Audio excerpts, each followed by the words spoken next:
बिस्मिल्लाहिर्रहमानिर्रहीम। Good morning. तो last class में हमने मॉलिक्यूलर ऑर्बिटल्स के बारे में पढ़ा था एंड देयर कॉम्बिनेशंस। तो लास्ट क्लास में हमने पढ़ा था combination of S S orbital, it gives a sigma bond, or since we know that the number of atomic orbitals combining same number of molecular orbitals are formed, so we have a sigma bonding molecular orbital and sigma antibonding star. So this is case number 1. Second case हमने पढ़ा था combination of s and p orbitals. S and p orbitals, they can also combine to give a sigma bond,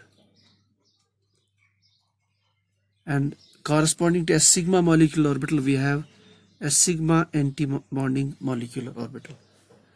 So this is fine. अच्छा, p हमने कहा था this is basically pz, not everyone, pz. तो pz will combine with the s orbital to form sigma molecular orbital and a corresponding anti-bonding molecular orbital. Third combination है that is pp orbital combination. तो pp में basically दोनों एक atom पे भी एक p orbital और दूसरे पे भी p, ये कैसे कंबाइन होंगे ये pp atomic orbitals to form the molecular orbitals. देखिए p में पहले हमें ये अंडरस्टैंड करना है कि p में we have px, py and pz. p subshell has 3 orbitals. pz जैसे मैंने कल भी कहा, हम इसको कंसिडर करते हैं एज ए स्टैंडर्ड एक्सिस. तो pz will come along the internuclear axis bond formation में. इसका मतलब है pz orbitals, if they form the bond, that will be a sigma bond. तो pz orbitals, they undergo end-to-end overlap. That's called as end-to-end overlap.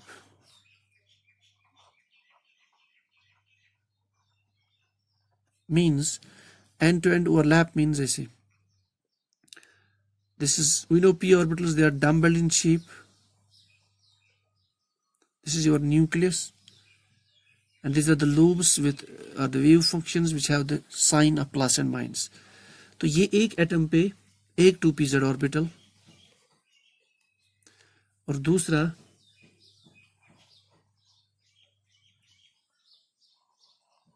This dot means nucleus. इनकी shape एक जैसी होती है. यहाँ पे अब बनाने में थोड़ा सा आपको डिफरेंस दिख रहा है. This is plus sign, this is negative sign. So this is their constructive overlap, addition overlap. Wave functions add to each other. So इससे क्या बनेगा? We'll get a bonding orbital. So they will overlap each other plus plus. So bonding orbital ऐसे होता है.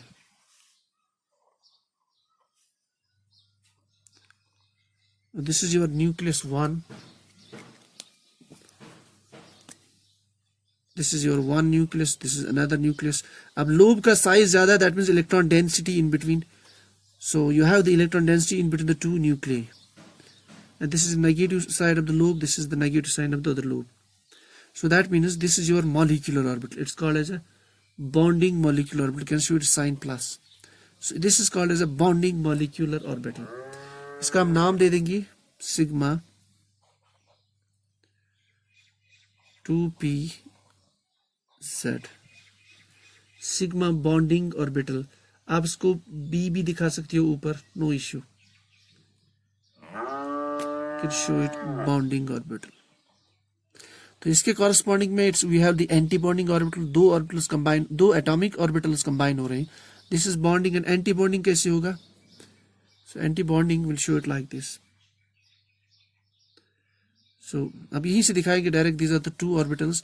लेकिन the sign of the lobes will be now the lobes, they will undergo the destructive overlap. We'll show it like this. This is one pz orbital, let us say it is 2pz. This is another 2pz of different atom. So now they have the subtractive overlap. The wave functions undergo subtraction or destructive overlap. And the wave functions, they basically they are opposite, their sign, their angle is 180, means their phase is 180. तो यहाँ से जो orbital हमें बनेगा, that will be anti-bonding molecular orbital because they are going subtractive overlap. In this case यहाँ पे it was a positive overlap. Addition overlap. तो now हमने कहा था कि when there is subtractive overlap or destructive overlap, तो nucleus के बीच में electron density will be minimum और नेग्लिजिबल।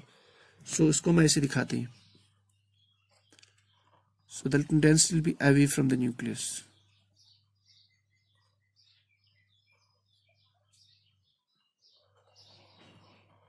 तो लोब से ही पता चलता है कि electron density is going away from the nucleus. So these are the nucleus, electron density is away from the nucleus. So this is nucleus 1, another one. So you can see the electron density that is away from the nucleus, plus and minus. So electron density, you can see no electron density or minimum electron density. So that's what it's called as an anti-bonding orbital. So that is sigma 2pz, star से दिखा सकते हैं और B लिख सकते हैं, sorry A anti-bonding, star 2pz, a sigma 2pz star anti-bonding orbital. So इसका मतलब है 2pz and 2pz they can form a sigma bond and by the end-to-end overlap, तो इसका bonding और anti-bonding orbitals ये हो गए। अब P, जैसे मैंने कहा P has py and pz also, so that py and pz how they participate in the bonding, py and pz, since अगर इस ये होगी आपकी इंटरन्यूक्लियर एक्सिस, ये वाली z एक्सिस, अब बचता है हमारे पास,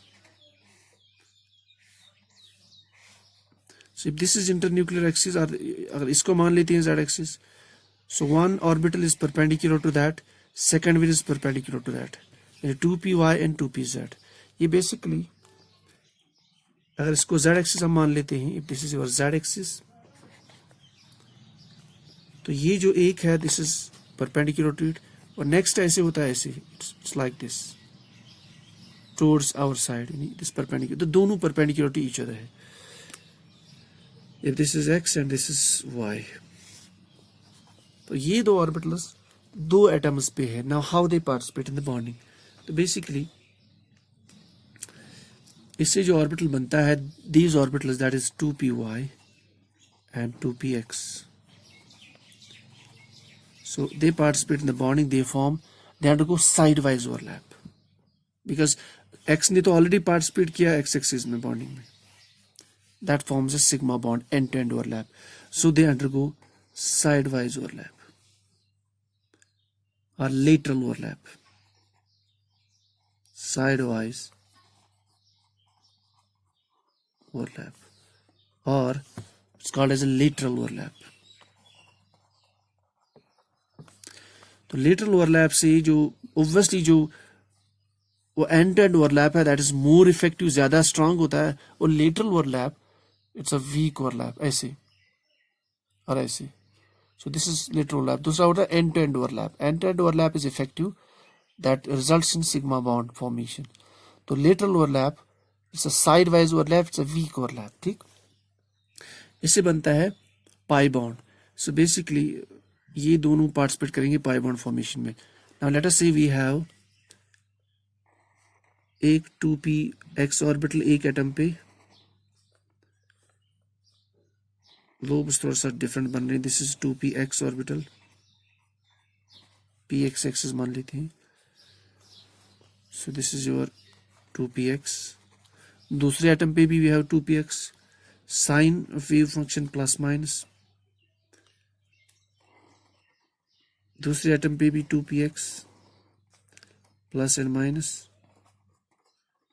अब ये दो कंबाइन होंगे, दिस इज योर न्यूक्लियस। तो एक कॉम्बिनेशन इनका, दैट सिंस हमने यहाँ पे प्लस साइन दिखाया, दैट मीन्स कंस्ट्रक्टिव ओवरलैप, तो साइड वाइज ये ओवरलैप हो जाएंगी and they result in the formation of pi bond.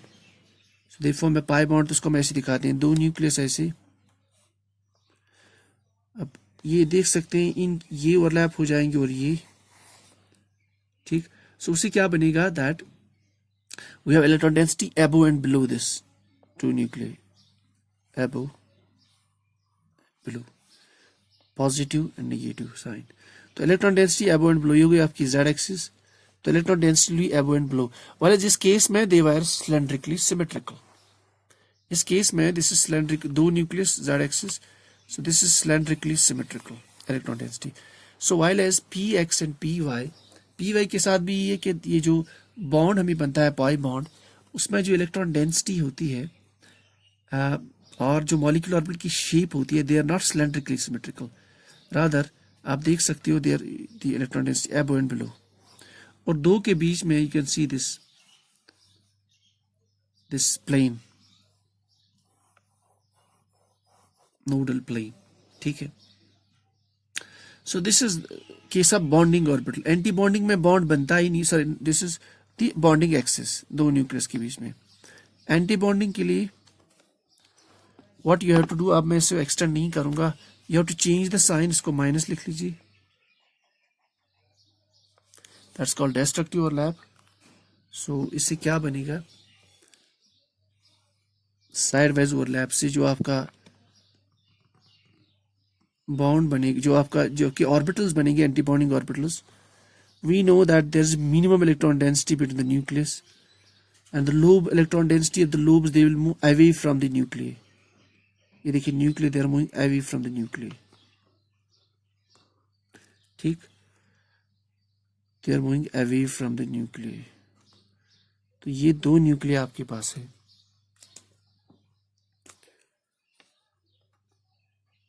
Plus plus and minus.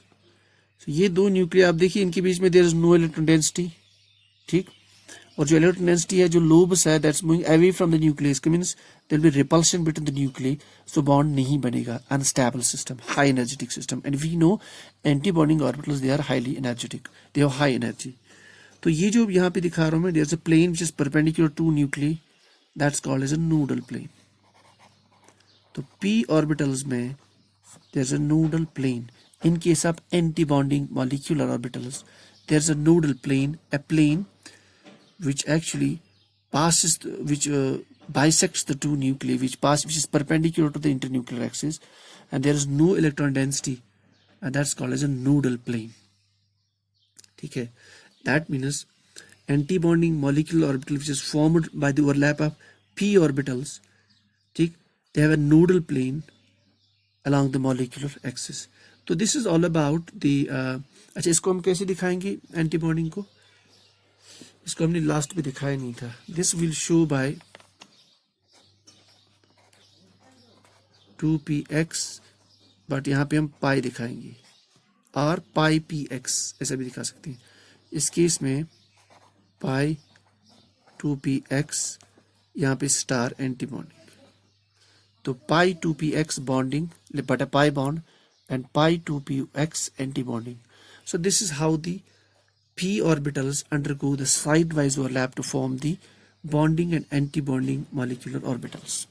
Now अब क्वेश्चन है यहाँ पे, एक लास्ट क्वेश्चन, वो ये है कि is it possible that every दो एटम्स पे ऑर्बिटल्स है, is it possible कि every orbital of an atom will overlap with every orbital of another atom to form the bond?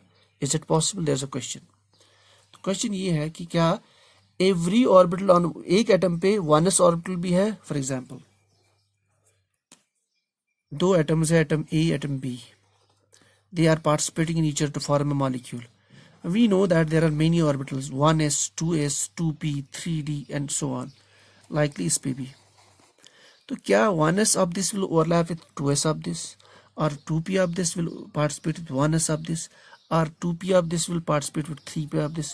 तो क्या is there a criteria for the atomic orbitals to undergo combination or to undergo participation during the formation of molecular orbitals or during the bond formation?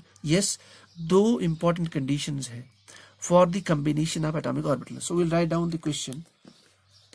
ये basically topic here, but I will close it here, ज़्यादा length में ना जाते हुए। conditions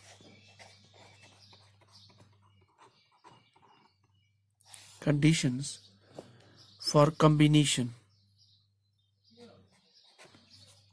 of atomic orbitals, for combination of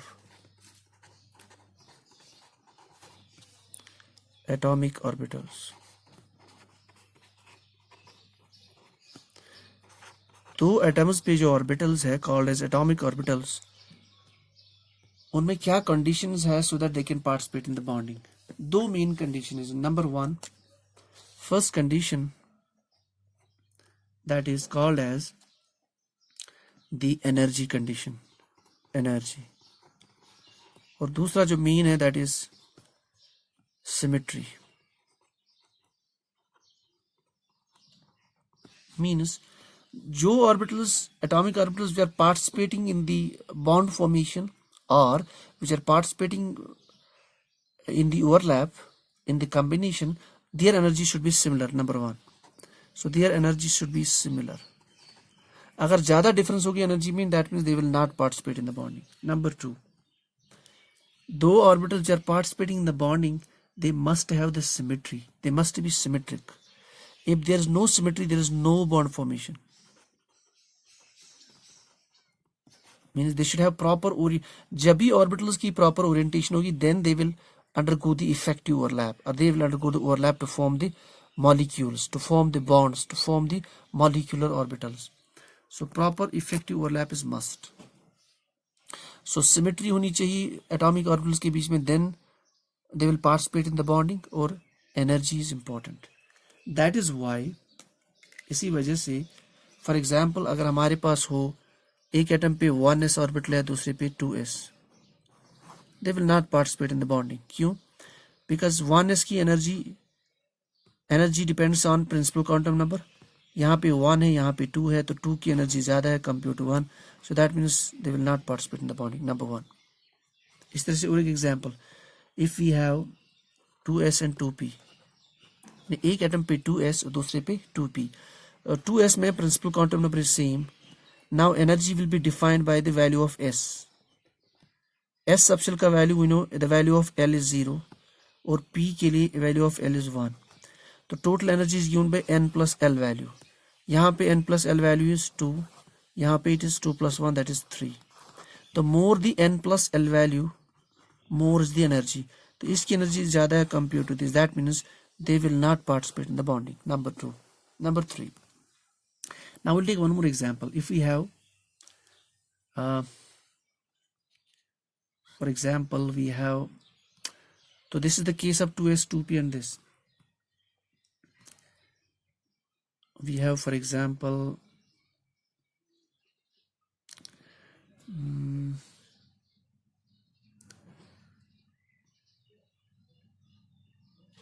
s orbital and one atom and 2px और 2py होगा दूसरे पे, ठीक. s orbital and 2px 2py. देखिए s orbital it's a spherical in shape. अगर 2pz होगा तो they can easily overlap along the internuclear axis to form a sigma bond. तो s का 2pz के साथ bonding possible, but if is s and 2py and 2py, this z x, we know that they are parallel to the 2pz axis. So if it's 2pz along the internuclear axis, ये हो गया 2py, this is 2px.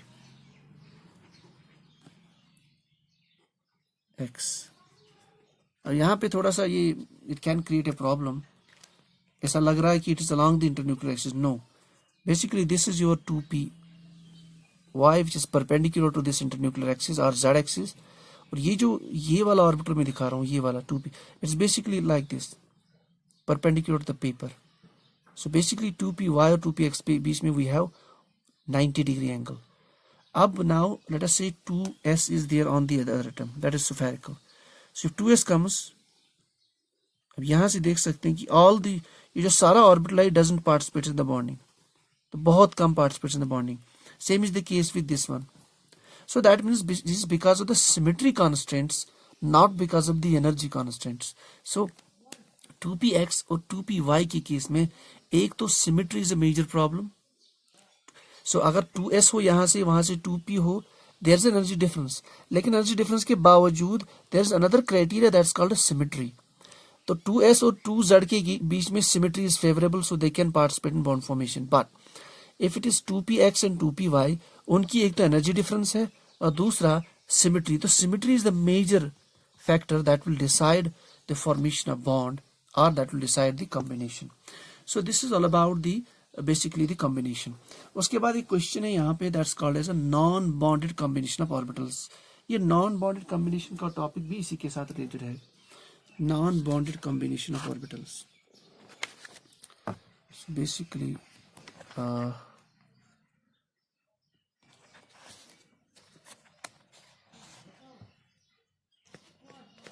we'll choose the non-bonded combination of orbitals.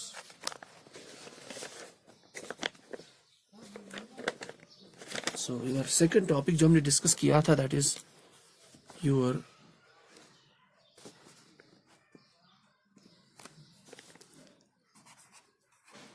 non-bonded combination. Non-bonded combination means कि orbitals on the two atoms they will not undergo the combination. ठीक, तो non bonded combination में हमने क्या पढ़ा अभी कि 1s and 1s, एक एटम पे 1s दूसरे पे 2s, they will not undergo the combination. Number one. Second case, एक एटम पे we have 2s और दूसरे पे 2p. So in general they will not undergo combination. Why? Because of difference in the energy.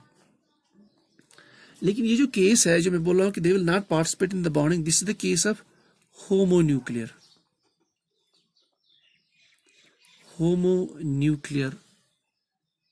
molecules और diatomic molecules. चलो हम diatomics कर लेते हैं.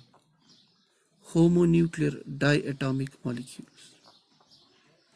For example, H2, O2. अच्छा, you have, so this is called homonuclear. Now if, so in case of homonuclear diatomic molecules, 1s and 2s, for example, एक atom पे 1s दूसरे पे 2s, they will not participate in the bonding. 2s and 2p will not participate in the bonding because they have a large difference in the energy. But if we have heteronuclear, now अगर हमारे पास हो heteronuclear, for example HCl, CO, heteronuclear diatomic, CN, heteronuclear diatomic nitrile. So these are called as the heteronuclear because atoms are different. Heteronuclear diatomic molecules. Now in के cases में the combinations can occur. ठीक.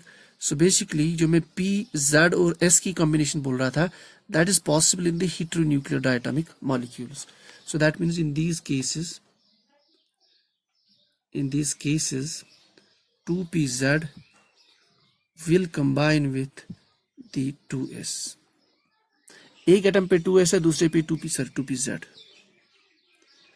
They will result in the formation of a sigma bond. So that is an allowed combination. But in case of heteronuclear diatomic molecules, क्यों? Because symmetry is favorable there. ये आपका 2pz है. This is your internuclear axis. This is s orbital of another one, 2s. So they can easily overlap with this to form, that's it, effective overlap. So symmetry favorable है, तो in case of heteronuclear diatomic molecules, 2pz and 2s will undergo the combination to form a sigma bond. Fine. But जो इसमें 2px and 2py है heteronuclear में, so if you have 2px and 2py orbitals, heteronuclear diatomic molecules में, they will not undergo any overlap or any combination with the 2s. This is not allowed. ठीक. While as 2pz and 2s is allowed in case of heteronuclear diatomic molecules, and in case of 2px and 2py they will not undergo overlap. क्यों? उसमें दूसरा एक तो constant energy का है, energy का constant इसमें भी था, but then symmetry is favourable here. इस केस में the major problem is they are symmetrically forbidden. Symmetrically forbidden. Forbidden means not allowed. They are not allowed. आप इसको ऐसे दिखा सकती हो. This is your p orbital जो मैं अभी डिस्कस कर रहा था. Let us say it is 2p x. This is x axis. अब यहाँ से this is your internuclear axis, z axis. यहाँ से आपका s ऑर्बिटल आ रहा है. This is another nucleus. This is the 2s orbital. This is 2px. अब यहाँ पे देख सकते हैं कि overlap is very very less. क्यों? because symmetry is, they are not matching, their symmetry is not matching.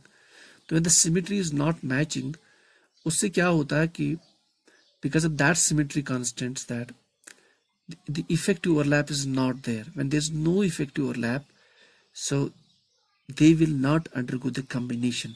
तो combination कब बनता है? Only in case of 2pz, because symmetry match हो रही है. So in case of heteronuclear diatomic molecules, 2s and 2p will combine, but it is 2pz of the 2p and the 2s, while as 2px and 2p will not combine. Neither, एक तो energy उसमें favourable नहीं है, दूसरा आपका symmetry का जो आपका फैक्टर है, that is also not allowing this to undergo combination. So ये तो था the basics about the SS, our topic SS, SP, PP combination and the non-bonding combinations. So this is all about the today's topic. In the next, inshallah, we'll talk about the molecular orbital treatment in the next class. So this is all for the day.